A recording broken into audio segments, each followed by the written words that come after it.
A'udzubillahi minasyaitonirrajim. Bismillahirrahmanirrahim. Jilid ke-26 dari kitab Riyadhus Shalihin. Judulnya tentang larangan berbuat zalim dan perintah mengembalikan hak yang terzalimi. A'udzubillahi minasyaitonirrajim. Bismillahirrahmanirrahim. Ma lizzalimina min hamimin wala syafi'in yuta'. Orang-orang yang zalim tidak mempunyai teman setia seorang pun, dan tidak pula mempunyai seorang pemberi syafaat yang diterima syafaatnya. Ghafir 18. Wa ma lizalimina min nasyir. Dan bagi orang-orang yang zalim sekali-kali tidak ada seorang penolong. Jadi teman-teman jangan berbuat zalim ya. Kalau orang berbuat zalim itu sekali-kali tidak ada yang menolong. Hadis 1205. Wa an Jabir radhiyallahu anhu anna Rasulullah sallallahu alaihi wasallam qala ittaquz zulma fa inna zulma zulumatu yaumal qiyamah wa taqus syuha fa inna syuha ahlaka man kana qablakum hamalahum ala an safaku dima'ahum wastahallu maharimahum. Ruwahu Muslim.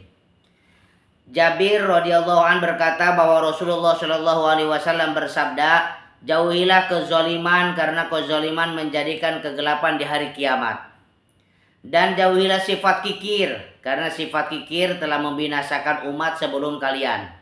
Sifat kikir telah menjadikan mereka saling membunuh dan merusak kehormatan sesama mereka. Jadi teman-teman di jilid ke-26 ini judulnya tentang larangan berbuat zalim dan perintah mengembalikan hak yang terzalimi. Jadi kita sebagai umat manusia tidak boleh kita berbuat zalim ya. Sebab hidup ini tidak selamanya di alam dunia. Kita ada pertanggungjawaban nanti di akhirat. Jadi kalau kita menzalimi atau menyakiti atau merampas hak-hak saudara kita, maka kita kembalikan ya dengan orang yang terzalimi tersebut. Makanya kita di sini dijelaskan dalam kitab Riyadhus Shalihin jilid 26 ini, janganlah kita berbuat zalim. Sebab ini ada hadisnya tadi yang kita bacakan, jauhilah kezaliman ya. Jadi kita tidak boleh berbuat zalim, maka jauhilah kezaliman itu karena kezaliman menjadi kegelapan di hari kiamat. Jangankan di hari kiamat atau di alam barzah ya. Di dunia aja orang zalim itu nggak ada yang senangi teman-teman ya, apalagi nanti di alam akhirat. Jadi makanya kita harus berbuat kebaikan untuk diri kita sendiri, untuk keluarga, untuk negara, untuk tetangga, untuk ibu bapak kita ya, semuanya kita cintai, kita menyayangi ya, jangan berbuat zalim. Kemudian pertama kita tidak boleh berbuat zalim. Dalam hadis ini ada beberapa yang harus kita miliki ya. Yang pertama, jauhilah kezaliman ya, ada pesannya nih luar biasa. Jauhilah kezaliman karena kezaliman menjadikan kegelapan di hari kiamat, itu pertama. Kemudian yang kedua, jauhilah sifat kikir karena sifat kikir telah membinasakan umat sebelum kalian.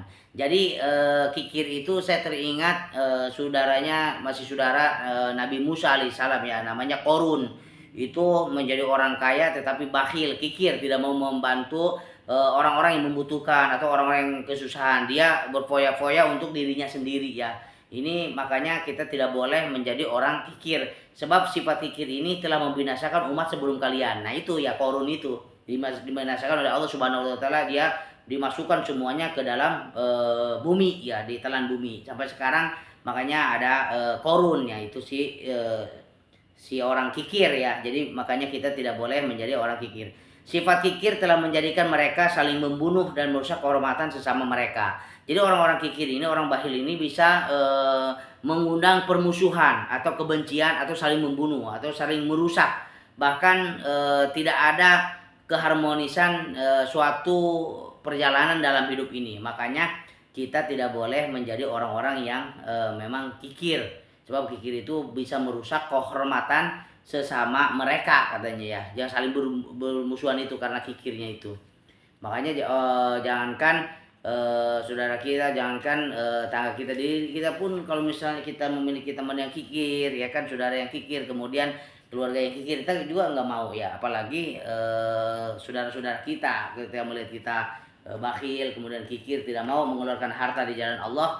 Nah ini sangat sangat berbahaya sekali ya, itu bisa merusak kehormatan dalam diri kita kalau kita menjadi orang kikir. Makanya sebetulnya kalau kita mau jadi hidup berkah, kemudian bahkan menjadi orang yang punya, kita harus gemar sedekah juga teman-teman, atau tidak boleh kikir ya, tidak boleh bakhil. Kemudian perintah untuk menjauhi perbuatan zolim dan kikir, tadi hadis tadi ya. Sekaligus perintah untuk bersikap adil dan suka memberi. Nah, jadi kita tidak boleh kikir, soalnya apa? Kita memberi. Kalau apa kemampuan kita, seberapa kita punya, kita beri ya. Ya sesuai kemampuan kita. Kecuali kita memang benar-benar juga tidak punya ya. Kita kalau kita punya sedekah itu alhamdulillah juga sedekah. Subhanallah sedekah. Allahu Akbar sedekah. Berzikir kepada Allah itu sedekah. Kemudian membantu orang pun dengan tenaga kita itu pun sedekah ya. Kemudian kezaliman adalah dosa besar yang membuat pelakunya sengsara di dunia dan mendapat siksa di neraka. Ini teman-teman kalau misalnya tidak ada akhirat, kayaknya tidak ada tuntunan dari Rasulullah SAW. Manusia ini sangat berbahaya ya, karena sebab kita punya nafsu. Makanya di sini kita senantiasa bertobat kepada Allah Subhanahu wa taala apa yang kita lakukan atau apa yang kita perbuat tidak baik. Sebab in asantum li anfusikum wa in asantum falaha. Tempo beberapa minggu yang lalu kita udah jelaskan ya. Jika kita berbuat kebaikan ya hasilnya untuk kita sendiri, datang kebaikan kita kepada kita sendiri. Tapi kalau kita berbuat zolim semena-mena, maka kejahatan pun akan datang kepada kita ya. Akibat serakah atau kikir ini. Kemudian serakah terhadap dunia disertai sifat kikir akan menyeret manusia untuk berbuat maksiat dan kemungkaran. Jadi kalau misalnya kita bersifat kikir, kemudian serakah terhadap dunia ini, dalam artian kita ingin menguasain atau serakah tidak mau bagi. Nah ini orang seperti ini akan diseret ke dalam kemaksiatan dan kemungkaran sehingga dia terjerumus ke dalam api neraka. Nauzubillah min zalik. Jadi dalam hadis ini ada beberapa poin. Yang pertama, kita tidak boleh berbuat zolim ya, kita harus berbuat baik. Kemudian kita tidak boleh bersikap kikir atau bakhil ya teman-teman. Kemudian kita harus menjauhi sifat-sifat zolim, dirubah menjadi suatu kebaikan. Sebab dalam dunia ini tidak ada yang abadi, semuanya nanti kita akan kembali kepada Allah Subhanahu wa taala, dan itu nanti dimintai pertanggungjawaban oleh Allah Subhanahu wa taala. Baik, sekarang hadis kedua 206 ya. Ini cukup lumayan teman-teman, masih banyak, kita hanya membacakan aja, siapa tahu dengan membaca atau mendengar kitab kajian para alimul ulama itu mendatangkan ibroh, barokah, rahmat kepada kita semua sehingga kita rajin ibadah, kemudian Allah Subhanahu wa taala mengampuni dosa-dosa kita. A'udzubillahi minasyaitonirrajim. Hadis 206. Wa an Abi Hurairah radhiyallahu anhu anna Rasulullah sallallahu alaihi wasallam qala wa la ta'udannal huquqa ila ahliha yaumal qiyamah hatta yuqada lisyatil jalha'i minasyatil qarna'i. Riwayat Muslim. Abu Hurairah berkata bahwa Rasulullah sallallahu alaihi wasallam bersabda. Abu Hurairah itu sahabat Rasulullah ya, yang meriwayatkan banyak sekali ribuan hadis, dan hadis-hadis kalau Abu Hurairah itu pasti sahih ya teman-teman. Riwayat Muslim, Abu Hurairah itu pasti udah sahih hadisnya ya, benar-benar perkataan Rasulullah sallallahu alaihi wasallam. Kalian diperintahkan untuk mengembalikan hak kepada pemiliknya pada hari kiamat, hingga kambing yang tidak punya tanduk menuntut kambing yang bertanduk. Masya Allah. Jadi apa yang kita istilahnya kasarnya itu mencuri ya, kita harus kembalikan ya, kita harus minta maaf, kemudian kalau dimaafkan ya alhamdulillah ya, barokah itu. Jadi apapun yang kita perbuat di alam dunia ini itu semuanya ada balasan. Jangankan yang lain, tanduk kambing pun itu nanti dimintai pertanggungjawaban jika memang masih tersangkut ya. Ini hadis riwayat Muslim. Dalam artian dalam hadis ini mengatakan kita harus berhati-hati dalam kehidupan ini supaya kita terjaga hati kita, pikiran kita terjaga atau terhindar dari orang-orang yang zolim. Begitu teman-teman. Jadi semua yang kita kerjakan dalam di alam dunia ini, apapun yang kita kerjakan dengan baik. Kalau misalnya kita menzolimi orang ya, kita harus minta maaf, kemudian kita kembalikan gitu teman-teman. Kemudian Allah Maha Adil, Dia akan mengkisos hambanya pada hari kiamat, yaitu dengan mengurangi kebaikan orang yang berbuat zalim dan mengurangi keburukan yang dizolimi. Masya Allah. Jadi kalau misalnya kita di alam akhirat nanti kelak banyak amaliyahnya, tapi kita banyak zolim juga kepada orang, nah amaliyah kita akan dikurangi, akan dikasih kepada orang yang tersakiti atau yang terzolimi itu di akhirat ya. Jadi ada balasannya masing-masing sesuai kita perbuat. Kemudian Allah akan menghimpun binatang-binatang, dilakukan kisos di antara binatang-binatang itu. Selain itu, binatang-binatang menjadi tanah. Masya Allah, ini artinya di alam mahsyar nih teman-teman ya. Jadi binatang itu ternyata tidak ke surga, tidak ke neraka. Dia itu jadi pijakan, dikembalikan jadi tanah, itu di alam mahsyar nanti ya. Jadi jangankan kita manusia, hewan pun ada kisosnya. Nah, setelah kisos sudah terbereskan semua, maka hewan itu akan menjadi tanah. Kecuali ada beberapa hewan yang dijamin masuk surga. Itu hewan burung Nabi Sulaiman, kemudian untanya Rasulullah Muhammad Shallallahu Alaihi Wasallam ya, dan lain sebagainya banyak. Kemudian ikan yang menelan Nabi Yunus itu dijamin masuk ke surga Allah Subhanahu Wa Taala. Kemudian kitmir, anjing Ashabul Kahfi itu dijamin masuk surga. Kemudian unta Nabi Soleh ya, itu pun masuk surga, dijamin masuk surga oleh Allah Subhanahu Wa Taala. Selain itu nanti binatang-binatang itu akan menjadi tanah. Mereka tidak diminta pertanggung, hanya kisos saja. Kalau saling bertengkar di dalam dunia nanti di sana dibalas gitu. Jadi kalau manusia masih perjalanannya panjang sekali ya, ada alam dunia, alam ruh, alam rahim, kemudian alam dunia, alam barzah, kiamat, alam mahsyar, alam hisab, alam mizan ya kan, alam syirat, baru surga, neraka. Masih banyak teman-teman ya. Jadi kita ini apapun yang kita kerjakan, kalau misalnya kurang baik ataupun belum jadi orang baik, mudah-mudahan kita semua menjadi hamba Allah yang baik, ahli ibadah gitu tentunya. Walaupun manusia itu tidak sempurna total 100% kita baik, kita berbuat kebaikan lah gitu, berbuat yang terbaik dalam hidup ini. Gimana caranya ya? Ya kita harus berusaha, harus punya tekad. Yang pertama kita bereskan dulu sholat kita, kemudian usaha kita juga ya. Jadi ada sholat, kemudian ada usaha, itu enak, atau bekerja yang baik, yang bagus, sehingga tatanan ekonomi kita atau kehidupan kita akan menjadi mudah gitu, untuk meningkatkan kualitas ibadah kita kepada Allah Subhanahu wa Ta'ala. Kemudian perintah untuk segera memberikan hak kepada pemiliknya. Jadi kalau misalnya ada orang yang keambil hartanya, kemudian kita sadar, nah kita kembalikan harta itu kepada pemiliknya, maka kita insya Allah tidak akan kena hisab di alam akhirat ya. Auzubillahiminasyaitonirrajim. Hadis ketiga 207 ini lumayan panjang teman-teman, kita bacakan saja.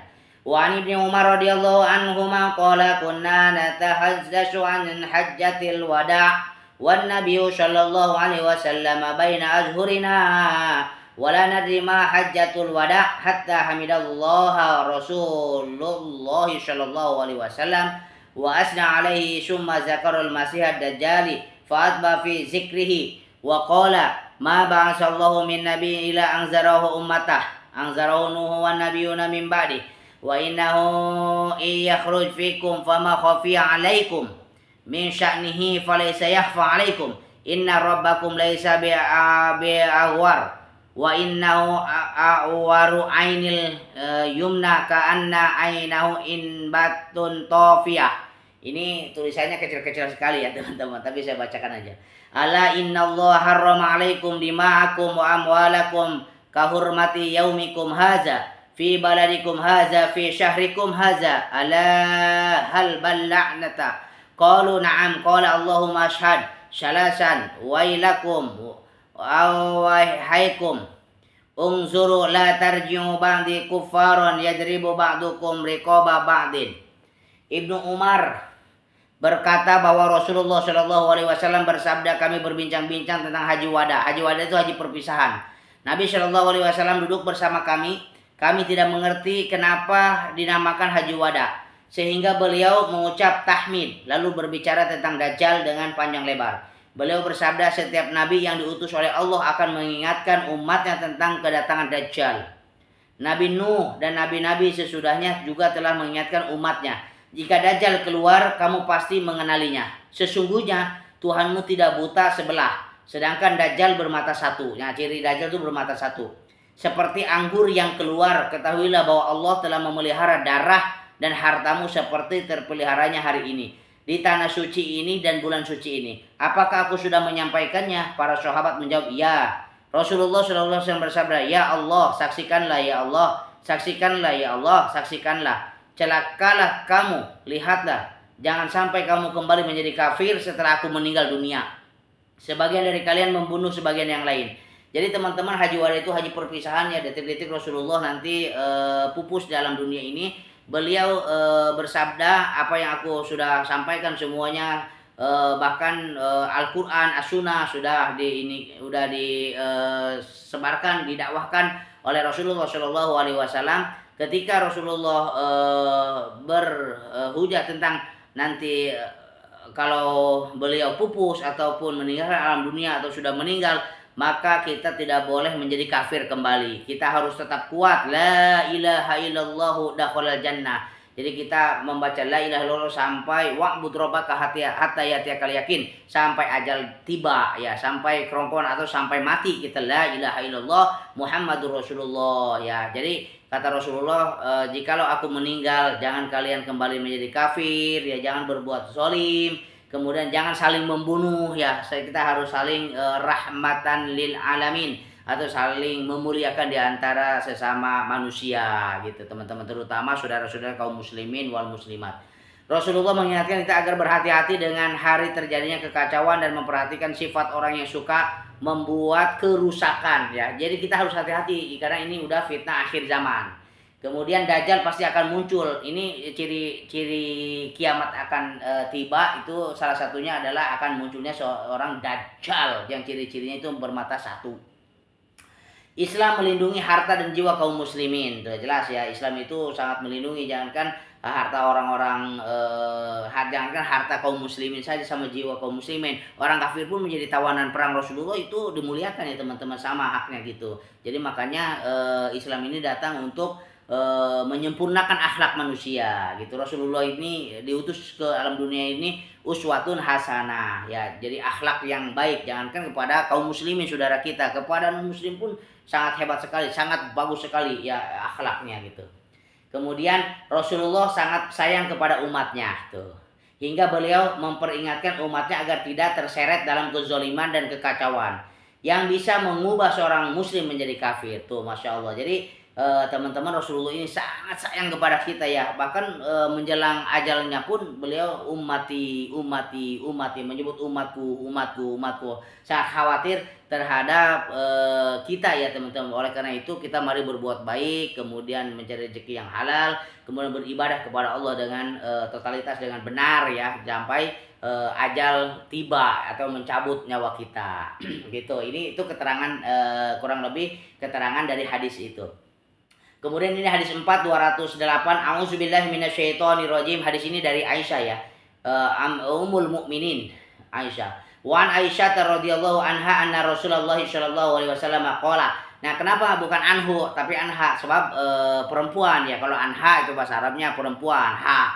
Kalau hu itu domirnya ke laki-laki. Jadi ini wa an Aisyah radhiyallahu anha anna Rasulullahi sallallahu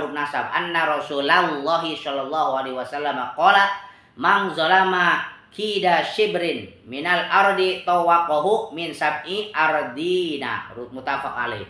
Aisyah radhiyallahu berkata bahwa Rasulullah sallallahu alaihi wasallam bersabda, barang siapa yang berbuat zalim meskipun hanya berupa sejengkal tanah, maka akan dikalungkan kepadanya 7 kali lipat. Nauzubillah min zalik. Ini kiasannya dikasih contohnya itu tentang tanah ya teman-teman ya. Walaupun sejengkal tanah katanya, itu kalau misalnya sejengkal tanah 7 kali ke dalam, itu nanti akan dikalungkannya sebagai 7 kali lipat. Masya Allah. Ini siksaan di alam akhirat nanti ya teman-teman. Jadi jangan berbuat zalim walaupun sejengkal tanah, ini pun bermasalah nanti, apalagi banyak ya teman-teman. Kemudian orang yang berbuat zalim akan mendapat siksa yang berat. Siksanya enggak tanggung-tanggung, berat teman-teman nih. Perintah untuk segera memberikan hak kepada pemiliknya meskipun hanya sedikit. Wa an Abi Musa radhiyallahu anhu qala Rasulullah sallallahu alaihi wasallam innallaha la yumli lizalimi fa iza akhazahu lam yuflithu summa qara'a wa kadzalika akhzu rabbika iza khazal qura wa hiya zalimatun inna akhzahu alimun syadid. Abu Musa berkata bahwa Rasulullah SAW bersabda, sesungguhnya Allah memberikan waktu kepada orang yang zalim, namun jika dia sudah menyiksanya, dia tidak akan melepaskannya. Kemudian Rasulullah membaca ayat Al-Quran berikut, begitulah siksa Tuhanmu apabila telah menyiksa penduduk desa yang zalim. Sesungguhnya siksanya amat pedih. Ini ada pelajaran hadisnya. Yang pertama, Allah tidak segera menghukum orang zalim. Namun jika sudah memberikan hukuman, sungguh sangat pedih. Jadi dibiarkan dulu tuh, diulur dulu seperti layangan ya. Takutnya ada orang berbuat zalim itu taubat ya. Jadi Allah itu supaya seseorang yang berbuat zalim itu dikasih waktu untuk ingat kembali kepada Allah Subhanahu wa taala. Kalau misalnya tidak ingat, itu siksanya sangat pedih sekali. Orang-orang zalim itu ya, siksaannya. Kemudian orang berakal tidak akan terlena dengan kezaliman yang ia lakukan hanya karena ia tidak ditimpa bencana. Namun ia akan sadar bahwa ia pasti dihukum, karena itu ia segera bertobat dan mengembalikan hak kepada pemiliknya. Jadi teman-teman, alhamdulillah pengajian yang singkat ini mudah-mudahan ada manfaatnya kepada kita, ada ibrohnya, dan Allah memaafkan seluruh dosa-dosa atau kesalahan kita. Dia menjadi suatu ladang amal sehingga kita dimasukkan ke dalam surga Allah Subhanahu wa taala, bahagia di dunia dan bahagia di akhirat. Jadi sekali lagi teman-teman, kita tidak boleh berbuat zalim ya, harus berbuat benar, kemudian harus bertobat kepada Allah Subhanahu wa taala, sebab Allah Subhanahu wa taala itu menyiksa kepada orang yang zalim itu di akhirat sangat berat sekali. Oleh karena itu kita berlindung, Allahumma ajirni minan nar, ya Allah, hindari kami dari azab neraka. Demikian teman-teman, mudah-mudahan pelajaran atau kajian singkat ini mendapatkan ibroh dan maghfirah dari Allah Subhanahu wa taala. Alhamdulillah beberapa bulan ini kita sudah membaca sampai 278. Ini jilid pertama Riyadhus Shalihin ya, alhamdulillah. Sekarang kita sudah masuk ke jilid berapa tadi? 26.